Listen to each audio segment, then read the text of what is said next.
Amém? O mundo está caminhando para paz, e a gente sabe que todo esse processo de caminhar para paz no mundial é o prenúncio do fim. Jesus está voltando. Amém? Então nós estamos caminhando para o fim. A gente está vendo o que está acontecendo no mundo aí. Na realidade, as guerras que estão acontecendo para acabar com os maus. É isso que é o que estão dizendo. Vamos acabar com os maus para termos paz. E quando nós ouvimos paz e segurança, então e você, quem é discípulo de Jesus aqui? Você é discípulo de Jesus? Então se prepara, porque nós somos o alvo. O diabo, o Apolion, a antiga serpente, Lúcifer, ele ataca o Senhor, sabe como? Oprimindo a igreja. Ele pensa que ataca Jesus atacando a igreja, oprimindo a igreja. E na igreja, irmãos, nós temos algumas pessoas, ou poderíamos dizer dois tipos: os apóstatas e os mártires. Os apóstatas e os mártires. Isso daqui um dia nós veremos mais profundamente quem são as testemunhas e quem são os que apostatarão da fé. E a opressão, através do engano, que leva à incredulidade, que leva à desobediência, que leva a apostatar a fé, é a única arma que o nosso inimigo tem. Por isso, em nome de Jesus, nós queremos declarar que seja destruído todo o engano na sua mente a respeito da igreja. Da igreja. 2 Tessalonicenses 2:3. 2 Tessalonicenses 2:3. Se quiser colocar aqui no telão, pode colocar. Porque ninguém, de nenhum modo, vos engane. Ninguém. Porque isto não acontecerá sem que primeiro venha a apostasia. O que é apostasia? No sentido original do que está dizendo aqui. O que é apostasia? Apostasia, nessa palavra, significa separação de alguém.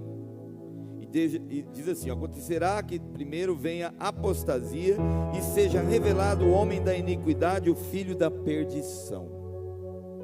Apostasia é separação de alguém. Mas 1 Timóteo 4:1, que fala que nos últimos tempos, ele diz assim: o Espírito afirma expressamente que nos últimos tempos alguns apostatarão. Apostasia é separar, e apostatarão significa fazer retroceder, fazer afastar-se. Agora, o que eu mais achei interessante nessa palavra significa parar de atormentar alguém. Imagina que apostatar, às vezes, vai ser você não ser atormentado. Imagina. Olha o tamanho do engano. O que é apostatar? Apostatar da fé, por obedecerem a espíritos enganadores e a ensinos de demônios. Muitos estão apostatando por causa de bens, de dinheiro, de riqueza, de paz, de segurança. Mas aí o Espírito Santo me levou a uma palavra mais profunda ainda da palavra, lógico, sendo redundante aqui, mas Atos 1:8 diz que o Espírito, o que aconteceria conosco? que aconteceria? Ia descer sobre nós o quê? O Espírito Santo. E nós seríamos o quê? O que significa testemunha? Isso me surpreendeu hoje de manhã. Hoje de manhã, eu não tinha parado para ver o que significa no original a palavra testemunha. E sereis minhas, tanto em Judéia. A gente acha que testemunha é testemunhar, né? Mas testemunha, aqui no original dessa palavra, significa mártire. Mártire. E isso entrou dentro do meu coração. E sereis meus mártires. Meus mártires. Os atormentados. Os oprimidos. Os apertados. Os cansados. A gente quer orar às vezes para que a opressão vá embora. Às vezes a opressão está te fazendo bem. É doido isso. É maluco isso. Sai opressão, sai isso, sai aquilo. Eu serei um mártire. É porque a gente não é perseguido. Mas sereis meus mártires, tanto em Jerusalém, Judéia e Samaria. Mas eu quero declarar, sai opressão. Em nome de Jesus. Mas que você tenha consciência de uma coisa, que os discípulos, os seguidores, e se nós olharmos biblicamente, depois a gente vai olhar biblicamente para essas pessoas, nós vamos ver que todos os discípulos de Jesus foram mártires. E ao longo da história, os discípulos de Jesus eram e foram mártires. E eu quero dizer uma coisa: não falta muito para que os verdadeiros remanescentes da palavra comecem a aparecer.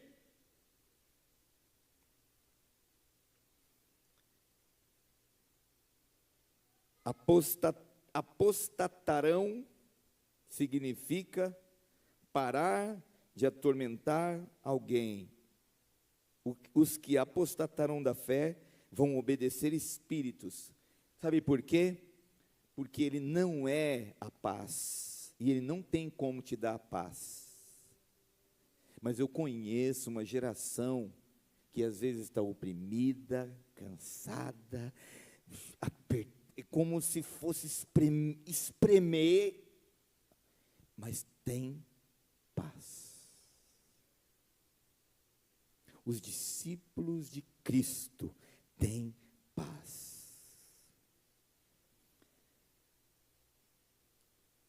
Aquele que, eu quero pegar um exemplo para mim encerrar aqui. Eu estava lendo a palavra, atrás de uma palavra, para falar sobre dízimo e oferta. E Jesus me levou nessa palavra. Falei, meu Deus, o que tem a ver uma coisa com a outra? Aí eu lembrei de uma coisa que eu tinha escrito, que aquele que ama o dinheiro nunca terá o suficiente, porque está tentando preencher um vazio espiritual com algo material, e esse vazio não se preenche com acúmulo, mas com significado, com propósito, com conexão. Agora os que querem preencher esse vazio, apostatarão da fé. A nossa vida é uma batalha, não tem como você fugir dela. Se você é um discípulo de Jesus, a Bíblia diz em 2 Timóteo 3,12, todos quantos querem viver piedosamente em Cristo serão perseguidos. Essa palavra é para mim. Todos quantos querem viver piedosamente em Cristo Jesus serão perseguidos. Não caiam no engano da paz no mundo, ela não existirá. A paz se chama Jesus. A paz se chama Jesus. Amém? O príncipe da nossa paz. Não existe significado na vida fora dele. Não se enche, não tem como se encher sem Cristo, o Senhor. Impossível, impossível, impossível. E aí Jesus me levou a um homem chamado Abraão. Abraão, na nossa vida é uma batalha, e você sabe o que Abraão fez ao vencer uma batalha? Em Hebreus 7,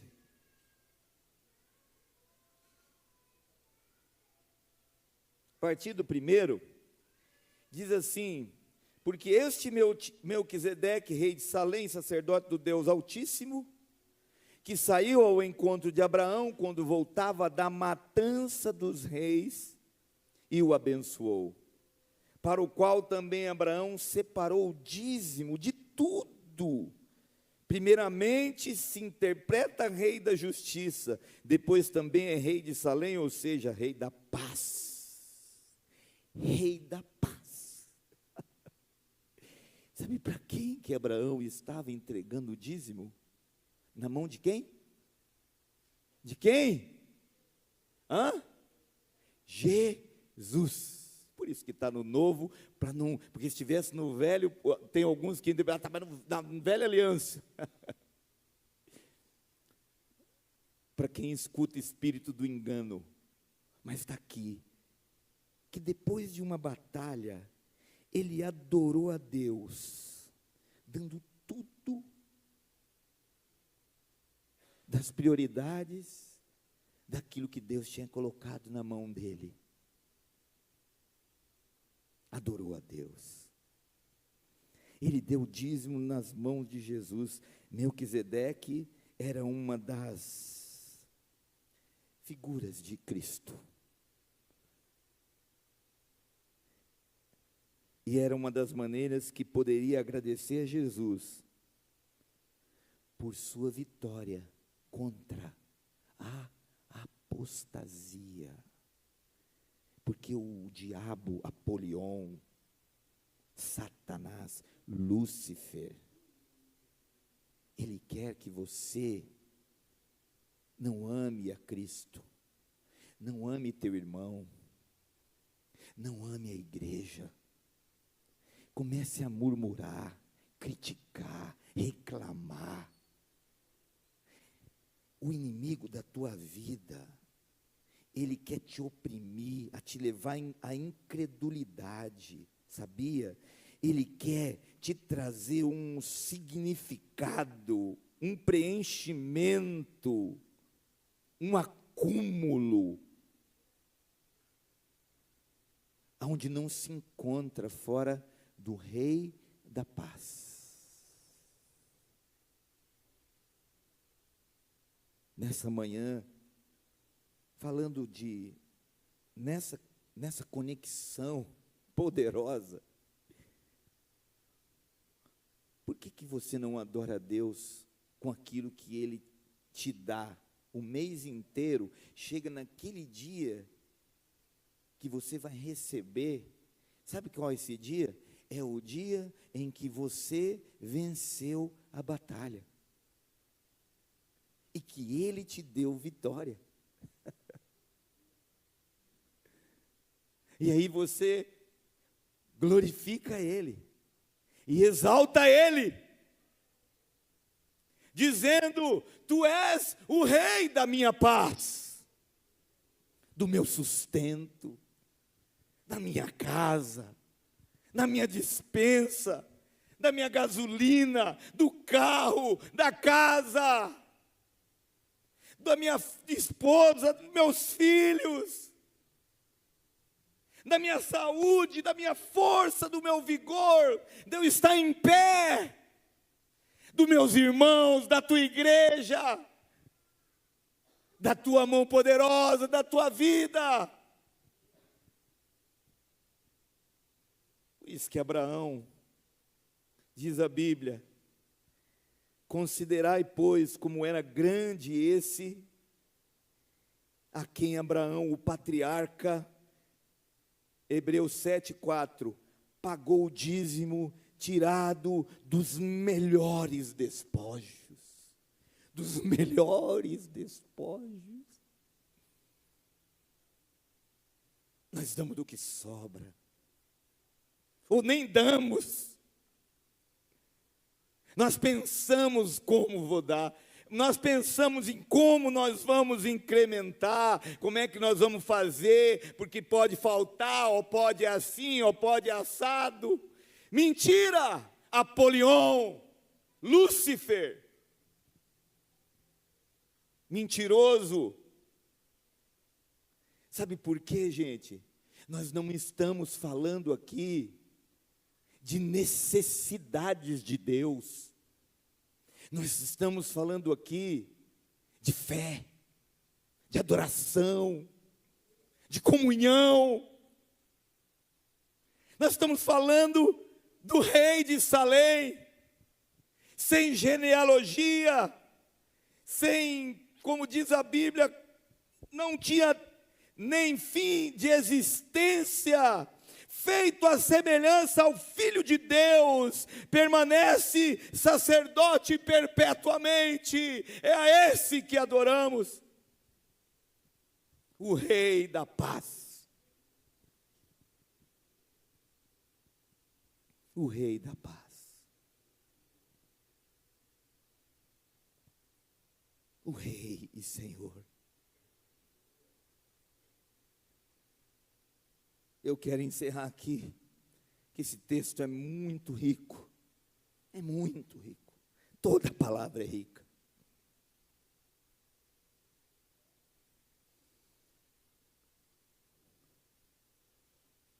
Entretanto, aquele cuja genealogia não se inclui entre eles, recebeu dízimos de Abraão e o abençoou, o que tinha as promessas. Amém? Evidentemente, é fora de qualquer dúvida que o inferior é abençoado pelo superior. Hebreus 7:7. Evidentemente, coloca para nós aí, evidentemente, é fora de qualquer dúvida que o inferior é abençoado pelo superior.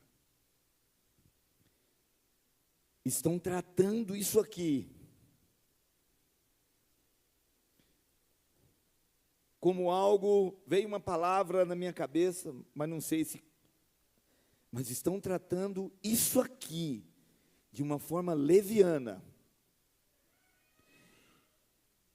E tem muito discípulo sendo enganado. Por causa do que você ouviu, porque você falou, porque você não quem disse, ou porque você mesmo decidiu fazer do jeito que você quer.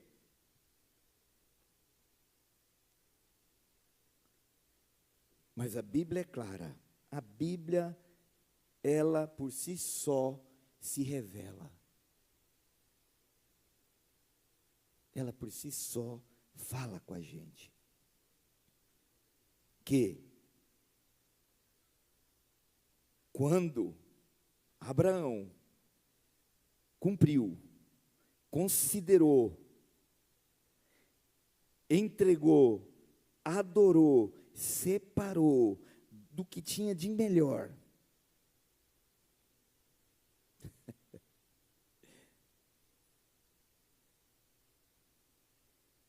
algo sobrenatural aconteceu.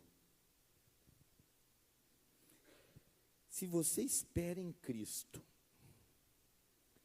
somente nessa vida, você é o mais miserável de todos os seres humanos. Nós adoramos a Deus. Para de reclamar da igreja, Para de reclamar do irmão, para de reclamar do marido, da esposa, para de reclamar da vida, para de reclamar que você está ganhando pouco. Para de reclamar que está entrando muito pouco na sua conta. Para de reclamar. Começa a adorar. Começa a agradecer. Começa a tirar do melhor que chega na sua mão. Porque o dia que você, na íntegra, terá que ser testemunha, porque nós teremos que ser testemunhas na íntegra. Pode ser que você não esteja vivo, eu ou alguém, mas o Senhor terá misericórdia. Minha filha, que pode enfrentar por isso, as crianças que estão hoje aí, futuramente, pode ser as futuras testemunhas. Perder cabeça, perna, braço, sei lá.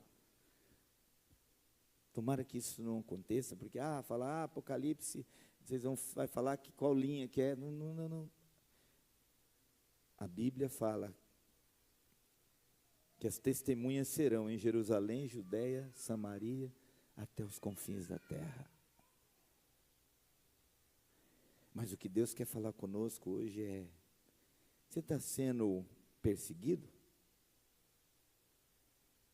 Financeiramente, no teu trabalho, na tua casa, o teu vizinho. Está alguma coisa difícil para você? Então pode ser que você está sendo agora um aluno de Jesus. Um aluno de Jesus precisa ser perseguido. Um aluno de Jesus de vez em quando vai ser oprimido. Um aluno de Jesus de vez em quando vai ser espremido. Mas saiba de uma coisa, ele disse assim: tem de bom ânimo, eu venci. Certeza, uma coisa, a morte de um mártir é a vitória do Evangelho.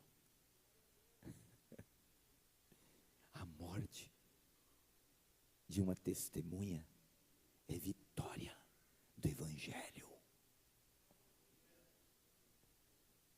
Tem dia que eu estou em casa e falo: nossa, que vida boa que eu tenho.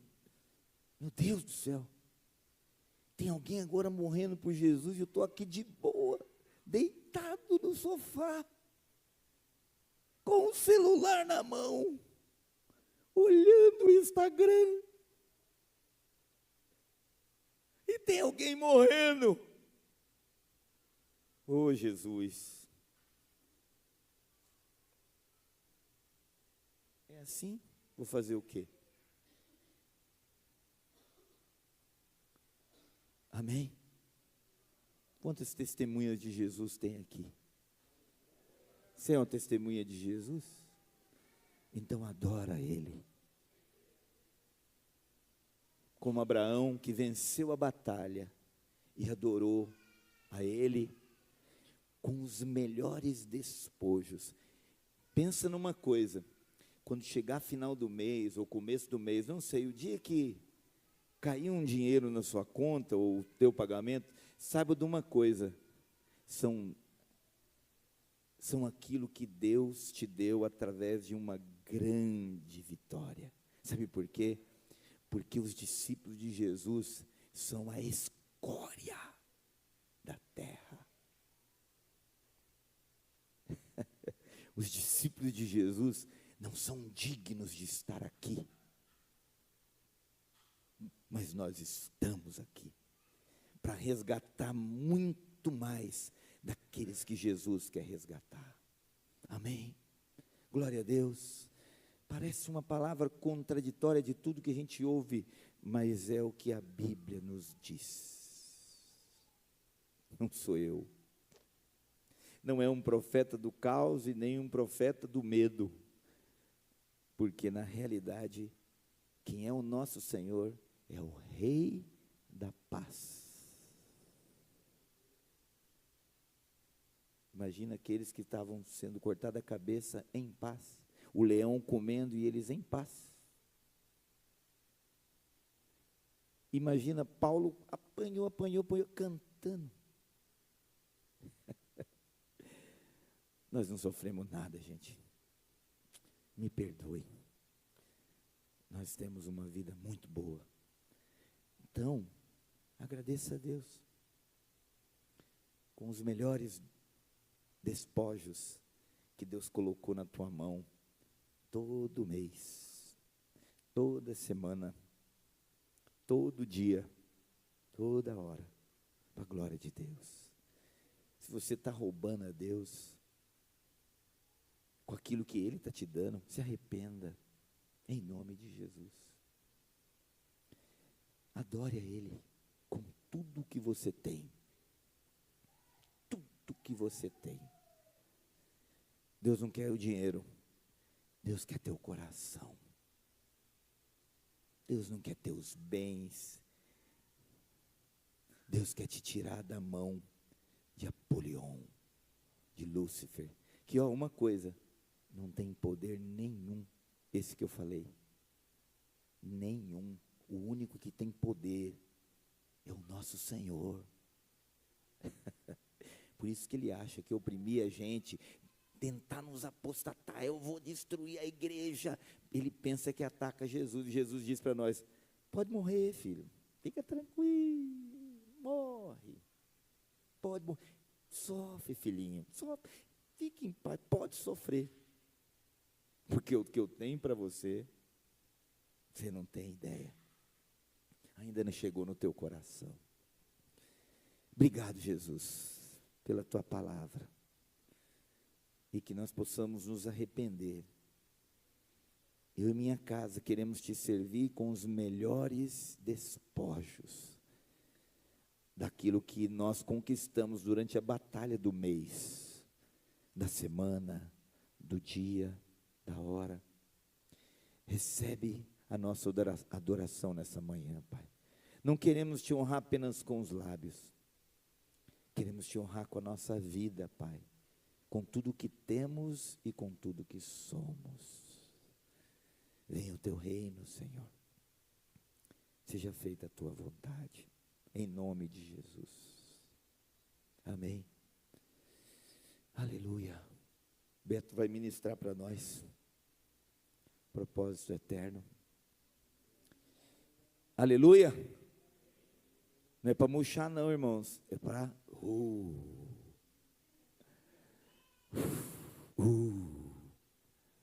essa palavra é ânimo.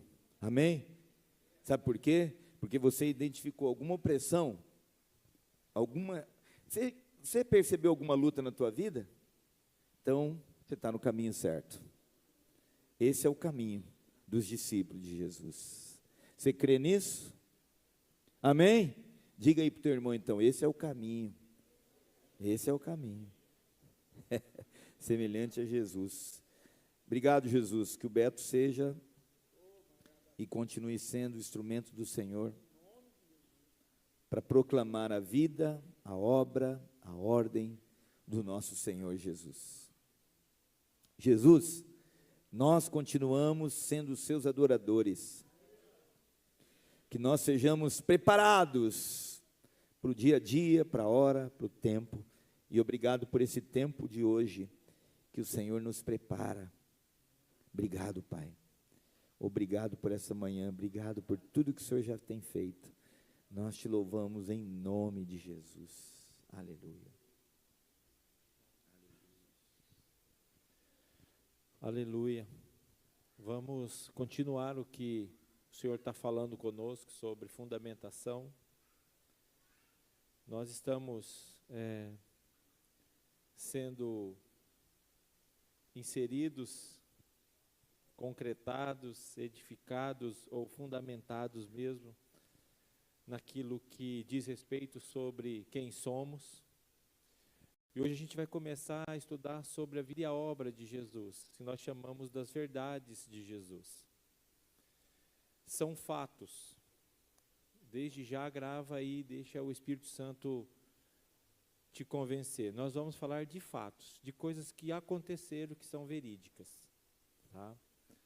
Não há em nenhuma dessas primeiras 4 verdades que nós vamos ler aqui, são coisas que irão acontecer ou que é uma situação futura. Não. São fatos que, de fato, são fatos que aconteceram e acontecem e acontecerão até a vinda de Jesus. Aleluia. Tá? Então, tome ciência disso. Jesus, ele é o Verbo, ele é o Filho de Deus, ele é eterno. Jesus, ele existe antes da fundação do mundo. Jesus é aquele que, de fato, cumpriu e estabeleceu todas as coisas desde o princípio. No entanto, que a palavra de João 1, de 1 a 3, diz: no princípio era o Verbo estava com Deus, e o Verbo era Deus. Ele estava no princípio com Deus, todas as coisas foram feitas por intermédio dele, e sem ele, nada do que foi feito se fez. Comprovando que, de fato, Jesus era o Verbo de Deus, em Gênesis 1:3, a palavra diz: disse Deus, haja luz, e houve luz. Em João 8:12, a palavra diz: de novo lhes falava Jesus, dizendo: eu sou a luz do mundo. São fatos, está provado, a própria Bíblia prova as verdades de Jesus. Elas não precisam ser questionadas, elas não precisam ser, de alguma forma, interpretado, até mesmo duvidosa. A própria Bíblia explica todas essas verdades, elas vão encaixando e elas vão dando veracidade àquilo que Jesus é, daquilo que de fato ele se estabelece. Essa primeira verdade, ela é uma verdade eterna. Isso não muda mais. Jesus é eterno. Nós vamos ver a partir das outras que ele vai se tornando. Mas esta verdade de Jesus isso não muda. Essa verdade se encaixa com Hebreus 13:8. Jesus Cristo é o mesmo ontem, hoje e eternamente. Ele é. Então, se tem algo que é definitivo em Cristo, chama-se eternidade. Isso é definitivo nele. Nós não precisamos, isso é inquestionável. Ele não se esforçou para que acontecesse isso. Ele é isso. Ele é eterno. Se há uma segurança em tudo aquilo que podemos viver em Cristo, e que é aquilo que é futuro a nós, é o que Jesus é em nós hoje. A eternidade, olhando para aquilo que Jesus ela nada mais é do que a vida dele em nós, e não um futuro a ser, ou algo a ser alcançado por nós. A própria existência da palavra de Deus, dizendo para nós, no 1 Coríntios 3,16, que nós somos o templo do Espírito Santo, que reside em nós e nós não somos mais de nós mesmos, já diz muito a respeito da eternidade de Jesus em nós. Ou seja, nós somos eternos. Nós somos eternos. Você pode declarar: eu sou eterno, mas por quê? Porque Cristo vive em mim, e não por causa de uma definição futura. Por quê? Porque a eternidade é inevitável a qualquer homem, seja em Cristo ou sem Cristo, porque todos irão viver eternamente, ou com Cristo ou sem Cristo. Isso é. Não há, que esforço eu fiz para ser eterno? Nenhum, só nasci. Deus me criou no ventre da minha mãe e me pôs no mundo. O simples fato de eu nascer, já sou eterno. Assim é Cristo, para nós entendermos. Não houve nenhum esforço, Ele acabou. Ele é eterno. E assim sou eu e você. Só que com os nossos atos, com as nossas atitudes, e aqui, por isso que as verdades elas vão nos tornando semelhantes a Ele, é para que nós agora, nessa definição daquilo que eu sou em Cristo, né, porque a gente se agarra em muitas coisas, e nós estamos falando de fundamentação, nós agarramos que em Cristo nós somos isso, aquilo outro, e muitas das vezes nós deixamos, ou escanteamos, ou não faz parte mesmo da nossa convicção de vida e fé, a certeza e a pronúncia de que eu sou eterno. É muito, você já prestou atenção no seu diálogo aí? Presta atenção no seu diálogo como discípulo de Jesus, e muitas das vezes você está numa definição de quem você é em Cristo. Você fala assim, eu sou mais que vencedor, em Cristo eu rompo as batalhas e as circunstâncias, em Cristo eu subo os montes, em Cristo é isso, em Cristo é isso. Presta atenção no seu contexto de verbalizar quem você é em Cristo. E muitas das vezes aquilo que de fato é mesmo essência em você, você esquece. Não fala, eu sou eterno. Porque parece que a eternidade não tem significado de grandeza, de posse. A eternidade parece que não tem significado de status, de aparência. Parece que é algo assim, morno, sem graça, e que um dia lá eu vou me encontrar com ela. Pois não é. A eternidade ela é mais real do que você imagina, sabe por quê? Porque a eternidade não tem a tua idade. A eternidade é antes de todas as coisas. Por isso ela é tão quanto importante você se definir e compreender que em Cristo eu sou eterno.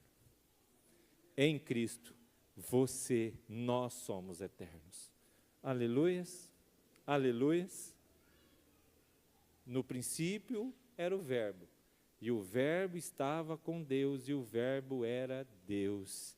Ele estava no princípio com Deus, e todas as coisas foram feitas por intermédio dele, e sem ele, nada do que foi feito se fez. Aleluia, glória a Deus.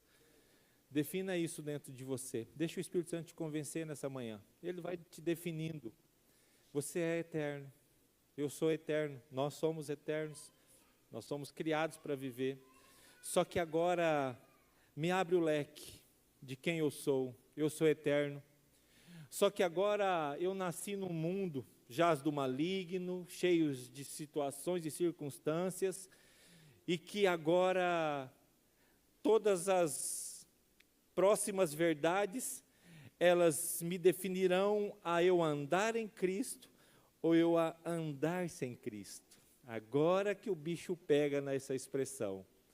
É agora que uma realidade de vida, ela vai ser chocada, ela vai ser apresentada a você como um modelo e, ao mesmo tempo, uma definição daquilo que você é eterno. Prestem bastante atenção, se você ler o livro de João, no capítulo 12, vai falar que a definição da eternidade, ela vem pelas suas palavras, mais precisamente 47, 48 e 49. Toda essa definição que estabelece sobre a nossa vida eterna, ela está pautada exatamente agora num princípio de atitude que temos que tomar para com Deus, ou uma ausência de atitude que não tomamos para com Deus. Algo precisa ser bem definido. A eternidade é o próprio Deus, então Ele quem define estas coisas por meio não de si mesmo, mas daquilo que você está fazendo com a eternidade que Ele te deu, que são as suas atitudes. Então nós vamos começar a olhar agora que Ele se torna homem. Ele se torna, alguém pode pegar uma água para mim, por favor? Ele se torna homem. A palavra de Deus nos diz que o Filho de Deus, ser eterno, deixou a sua habitação divina e veio habitar entre os homens. Como que é seu nome? Paulo. Eu acredito que Deus usou meu nome porque Paulo é Paulo, aquele homem que perseguia Cristo. E hoje eu canto um hino no nome de Deus, Paulo. Aí eu canto aquele hino. Pode cantar assim mesmo. No dia que eu saí de casa, minha mãe me disse, filho, vem cá. Acho que essa música aí não é de Jesus. Espera aí, deixa eu orar contigo. Olhou em meus olhos, começou a chorar. Sempre por onde você foi, eu sigo, com meus pensamentos, onde você estiver. Em oração eu vou pedir para ti, ilumine os passos. Aleluia. Sei que ela nunca vai compreender o meu motivo de sair de lá. Mas o olhar de minha mãe na porta eu deixei chorando. Vem aqui. A minha bênção. Aleluia. Senhor, eu quero abençoar o Paulo. Quero uma ajuda de alguém. Abençoa ele, Sou Pai. cancerosa há 4 anos. E eu estava morrendo no hospital, uma criancinha botou a mão na minha cabeça. Falou, por que esse homem está morrendo? A mãe dela falou, ele está com derrame. Aí ela botou a mão na cabeça, chorou, e eu chorei também. E minha boca voltou ao normal. Eu estou com câncer de próstata há 4 anos. Eu preciso de uma ajuda para sobreviver. Mas o meu Deus falou, Paulo, não me persegue. E eu disse para Jesus, tu morreu na cruz comigo. Fica aqui, Paulo, nós vamos orar. O Senhor trouxe o Paulo aqui com o propósito de curá-lo.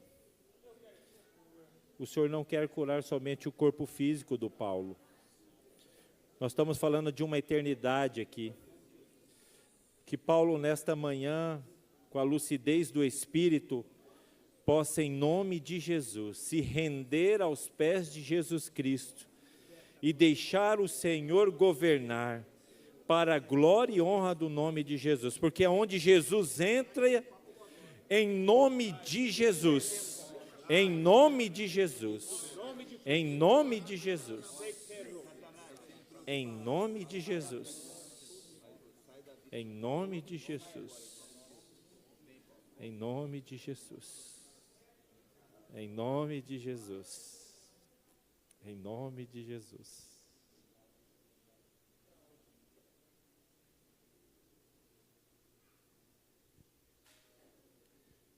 Dentro daquilo que nós somos e daquilo que nós vivemos,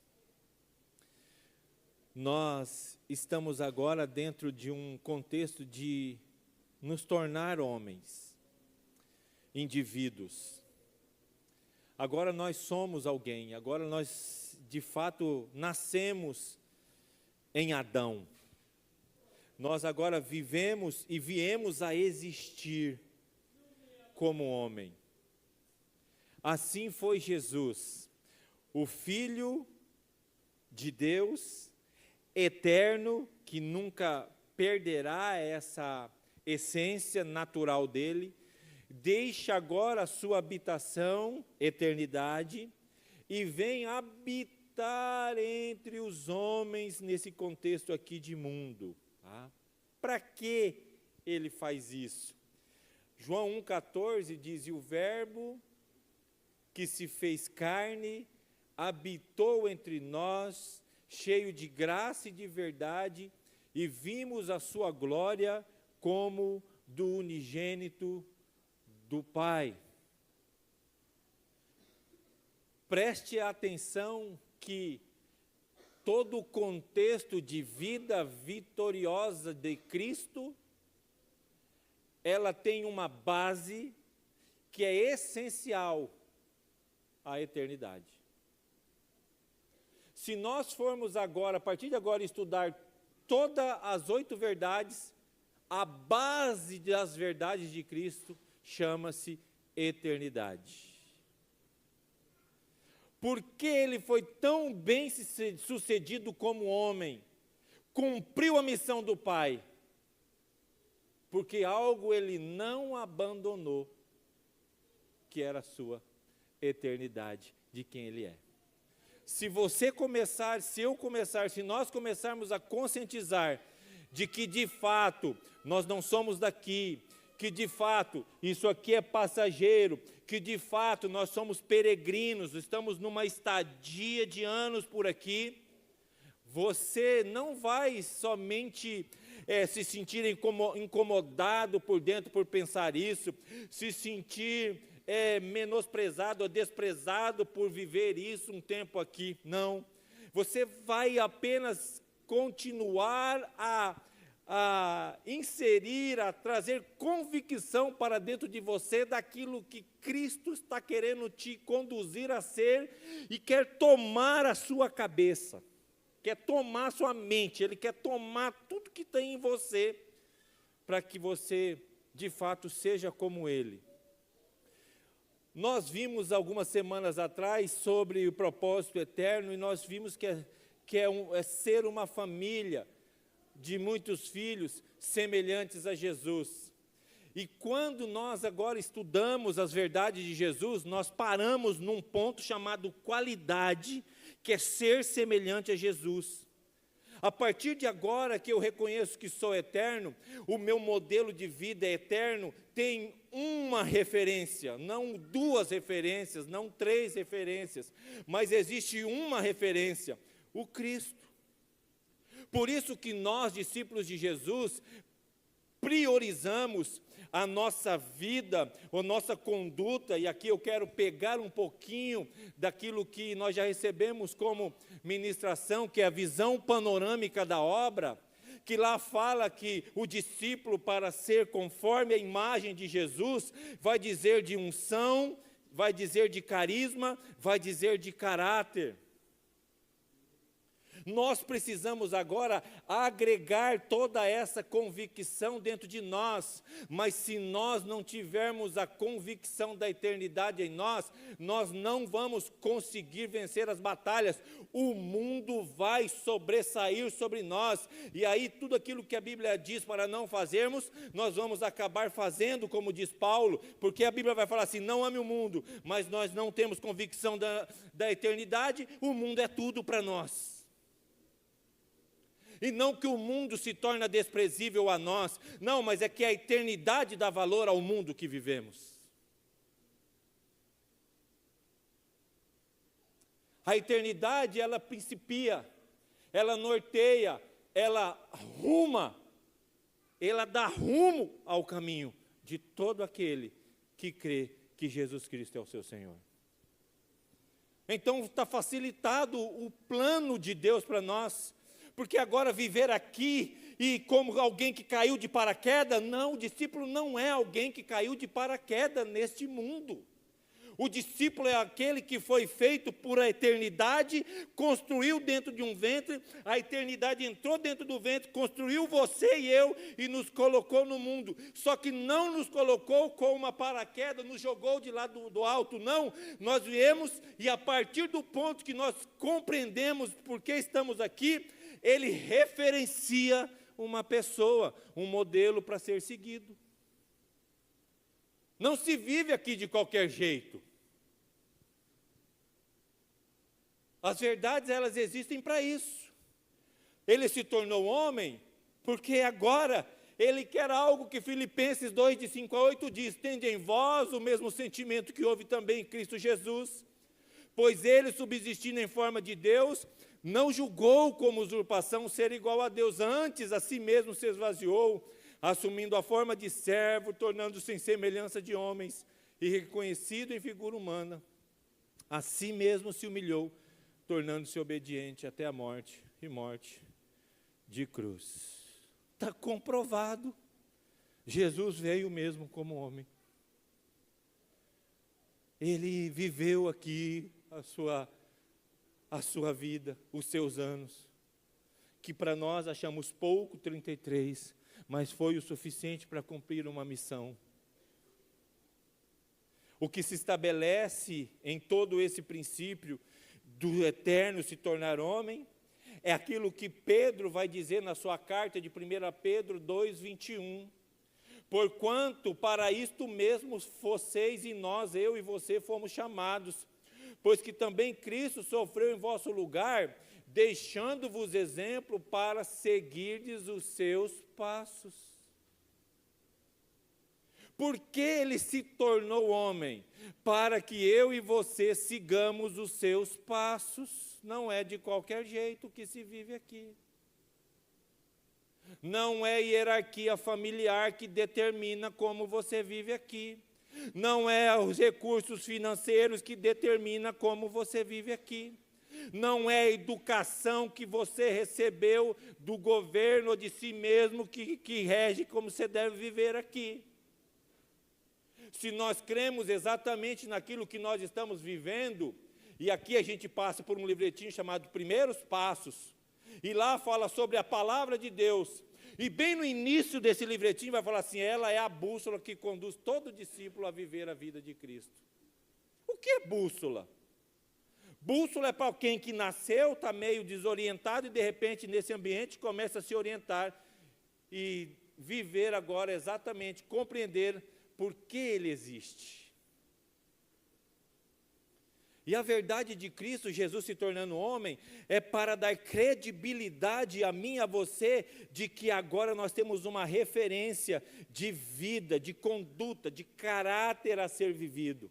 É por isso que não é tão fácil para o mundo lutar para tirar nós desse contexto de referência.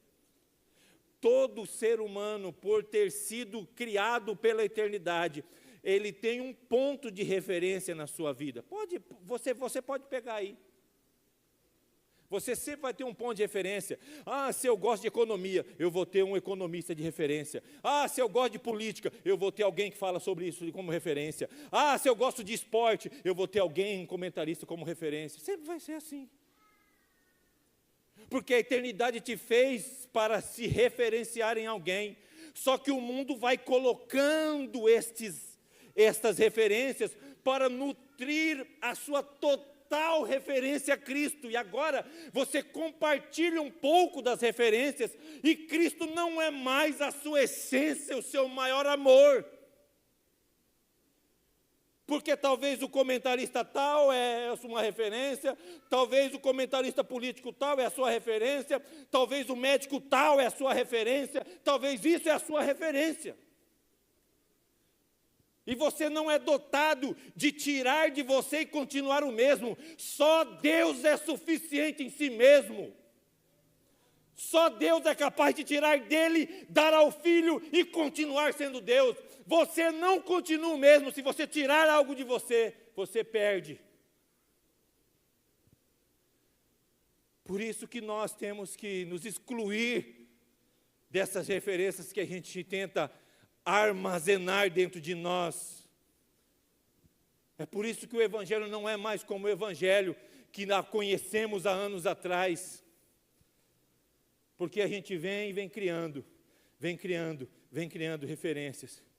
E tudo aquilo que toma esse espaço dentro de nós, mina o espaço principal que nós somos feitos, que é a própria pessoa de Jesus.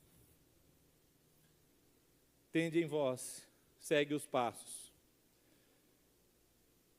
Agora que eu sei que Jesus me fez eterno, agora que eu reconheço que Jesus é a minha referência, por isso que ele se tornou homem, porque agora eu vou seguir os seus passos. Eu sou aquilo que a Bíblia diz, um discípulo, aluno, aprendiz, alguém agora que sempre está atrás dele, olhando, observando e de fato vendo como ele fala, como ele conduz, como ele se explica, como ele se resolve. Eu sigo agora esse modelo perfeito. E agora eu vejo pelas Escrituras que de fato ele manifestou a eternidade como homem. A terceira verdade é: sua vida foi perfeita e irrepreensível. Jesus, como homem, enfrentou as mesmas tentações que enfrentamos hoje. Em suas limitações e fraquezas poderiam ter pecado, mas ele nunca pecou. O próprio Pedro destaca isso, vivendo ao lado de Cristo, dizendo assim: o qual não cometeu pecado, nem dolo algum se achou em sua boca, em 1 Pedro 2:22. Alguém que viveu ali nos anos ao lado de Jesus, percebeu nele uma atitude, uma característica, um caráter que de fato trouxe uma afirmação pessoal e espiritual para dentro de Pedro, dizendo: olha, este Jesus, essa referência é altamente confiável. É isso, eu interpreto esse versículo assim, se o Espírito Santo me dá essa autorização aqui diante da igreja. Pedro está dizendo: Jesus é altamente confiável. Altamente. O maior índice aí é aquele que você vê como absoluto, assim, que você pode fechar os olhos e se lançar. Este é Jesus. Pode se entregar a Jesus. Pode deixar Ele governar a sua vida. Pode deixar. Ele é confiável. Ele é confiável. Ah, eu quero explicação para as coisas que estão acontecendo na minha vida. Não queira nada de explicação dele. Ele é confiável. Entrega. Se deixa, se deixa, se deixa. Ele é confiável. Ele é confiável. Ele não é como o homem, já diz Números 19, 21 ou 21, 19. Ele não é como o homem ou como o filho do homem para que minta e para que se arrependa. Ele não é como nós. Ele se tornou como um de nós para nos referenciar. E agora Ele está ditando as regras de vida e caráter. Em 2 Timóteo 2,15, Paulo vai dar alguns conselhos a Timóteo e vai dizer assim: Timóteo, procura apresentar-te a Deus aprovado, viu? Como obreiro que não tem do que se envergonhar e que maneja bem a palavra de Deus. Parece que Paulo, de fato, está dizendo: olha, Timóteo, você tem que se apresentar aprovado, e tem uma coisa que te gera uma convicção dessa aprovação, é você, de fato, reconhecer que Jesus é a palavra, é o verbo, que a eternidade está dentro de você. Em Zacarias 8, 16 a 17, o profeta diz assim: eis as coisas que deveis fazer, falai a verdade cada um com seu próximo. Eita! E aqui o Espírito Santo me chacoalhando esses dias, dizendo: olha, se Cristo é altamente confiável, se Pedro diz que não encontrou nos seus lábios nenhum resquício de mentira ou de sofisma, qual é o nosso proceder? Você, eu, nós contamos mentirinhas? Aumentamos a verdade ou diminuímos a verdade? Este não é o caráter de Cristo. Esta não é a referência. Você está com outra referência aí. E é aqui que nós vamos começar a ver pelo Espírito Santo e a ser convencidos pelo Espírito Santo de que existem referências fora de Cristo. Como eu reconheço que eu tenho uma referência? Primeiro, se eu conto muita mentirinha.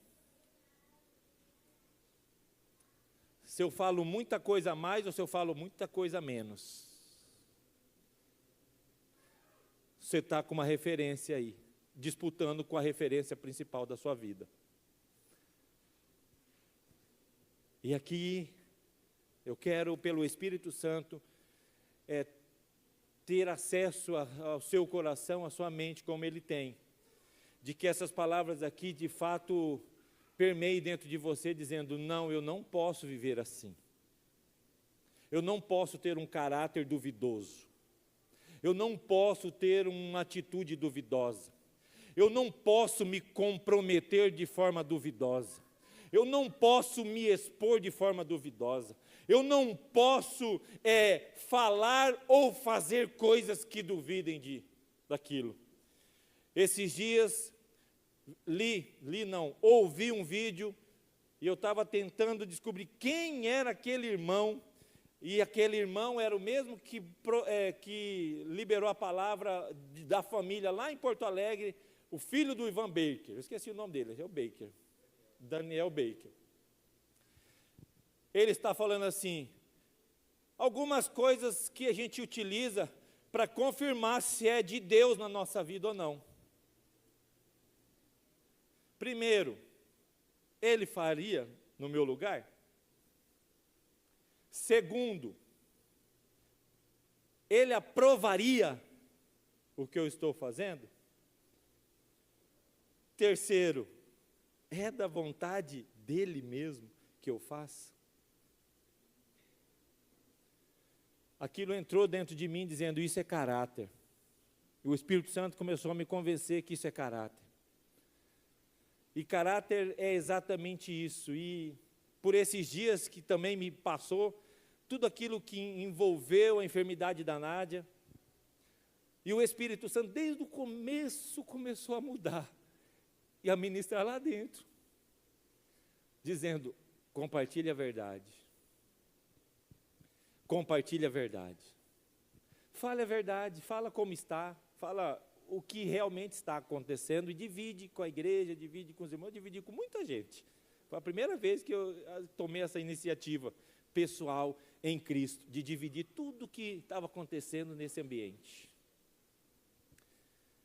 E no fim dele, ele vai dizer assim, executar juízo nas vossas portas. Eu estou lendo ainda Zacarias 8, agora um finalzinho do 16 para o 17.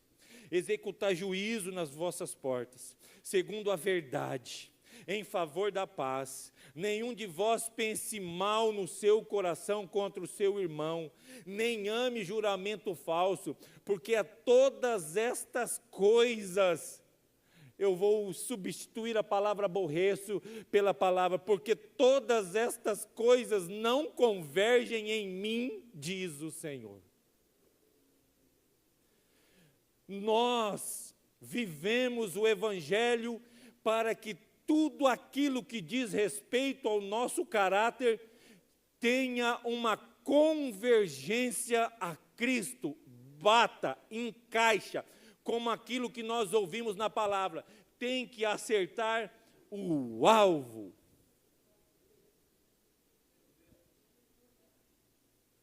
Por isso que a vida de Cristo foi perfeita e irrepreensível, sendo como um de nós. Acabaram-se as nossas desculpas quando a Bíblia diz que ele foi como um de nós.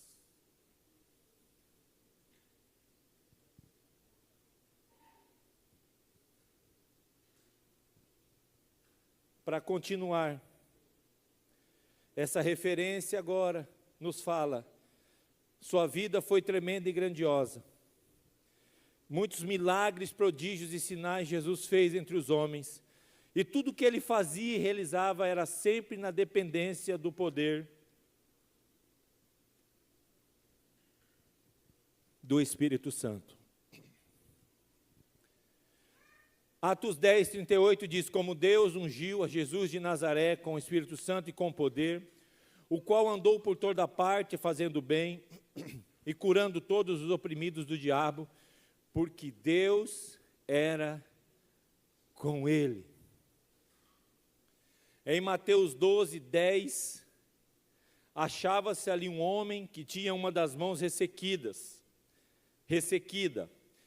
Em Mateus 12, 13, versículo 13, já diz, então disse ao homem, Jesus disse ao homem, estende a mão, estendeu-a e ela ficou sã como a outra. Está confirmado que Jesus se fez carne e ele de fato teve uma vida, uma obra agora tremenda e grandiosa. esse é só um. Se você pegar João capítulo 20, é o último capítulo, 20, eu estou com 25, mas é o versículo que é 25, acho que é 21 ou 22, 25. Vai dizer lá que não há livros que poderiam, ou pergaminhos que poderiam ser escritos, toda a obra de Jesus realizada.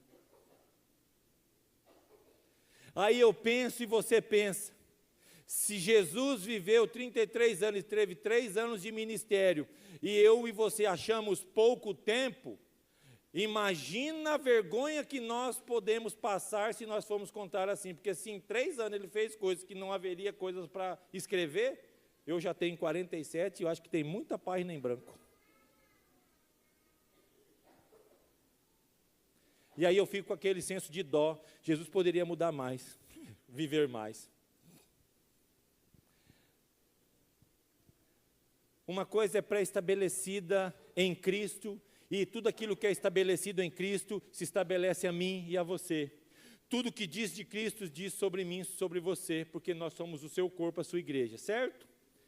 Então nós pegamos um princípio de vida, de que nosso tempo e período durante a terra não se estabelece ou não se finda por qualquer outra atividade que não seja o cumprimento da missão.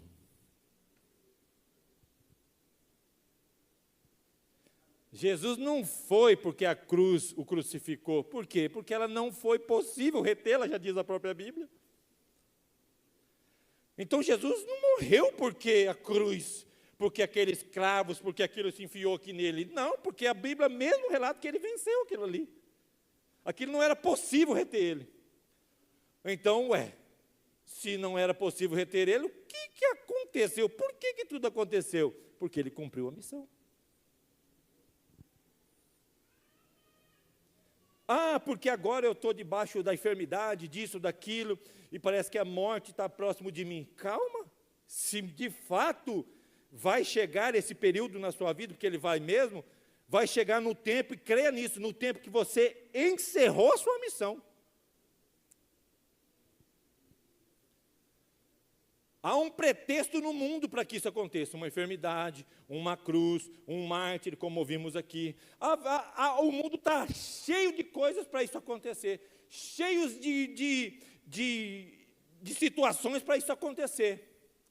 Mas na vida do discípulo, assim você tem que crer, estas coisas acontecerão a nós, quando nós completarmos a missão, e aí valerá para mim e para você. Esta enfermidade, não foi possível retê-lo, o Beto, a igreja. Por quê? Porque a igreja também ressuscita. E ela volta para onde?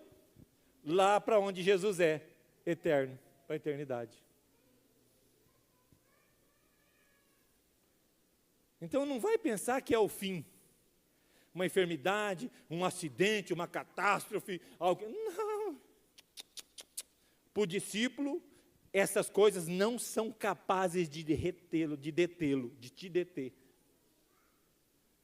Você agora ressuscita com Cristo, como foi com Ele.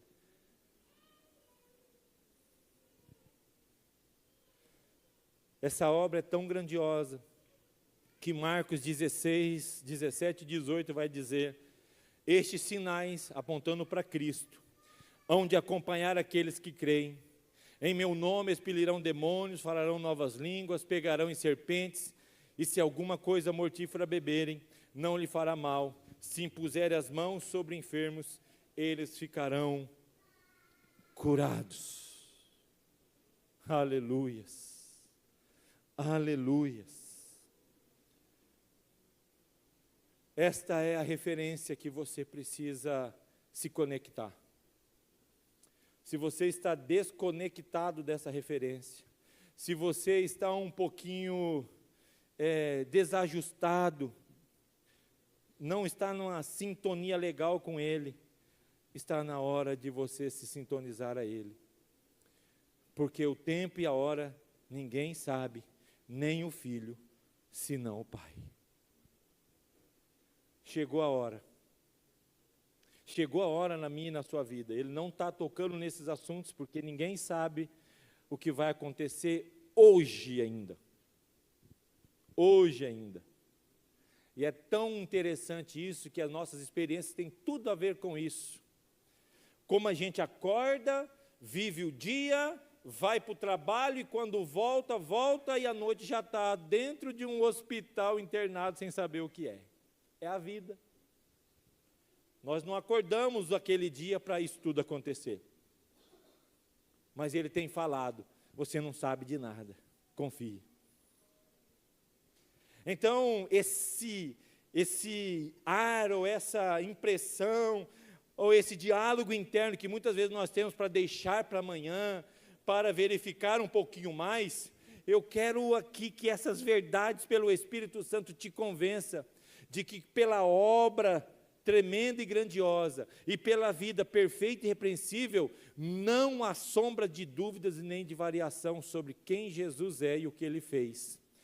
E não pode haver na sua vida nenhuma sombra de dúvida e de variação de quem você é em Cristo, daquilo que Cristo é capaz de fazer através de você.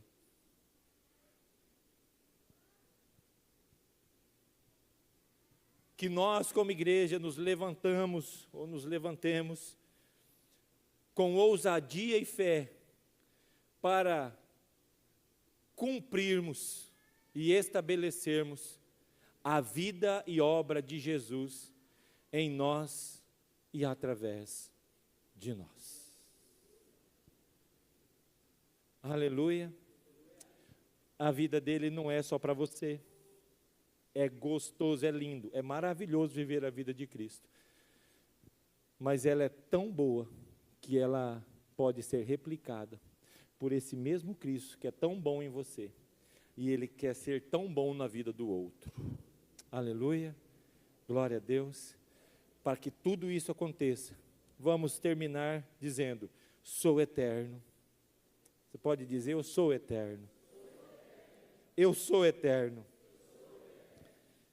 Eu tenho uma referência. Cristo em mim. A minha vida em Cristo é perfeita e irrepreensível. E eu fui chamado para uma grande obra. É assim que nós vamos depois, nos próximos domingos, continuar a vida e a obra de Jesus. Senhor, entregamos à sua igreja a tua palavra. O Senhor sabe como geminar no nosso interior. Nós te suplicamos, como água pura que tu és, que tu possas jorrar dentro de mim, dentro da vida dos meus irmãos, sobre essa semente do Evangelho do Reino, da sua vida e obra, ao ponto dela crescer e frutificar dentro de nós, para cada dia nós nos assemelharmos a Ti, vivermos a Sua vida e desempenharmos as Suas obras, para a glória do Teu nome. E que jamais seja retirado de nós a certeza da eternidade em Cristo Jesus. Assim nós Te agradecemos por tudo que o Senhor comunicou a nós como igreja, em nome de Jesus. Amém, Senhor.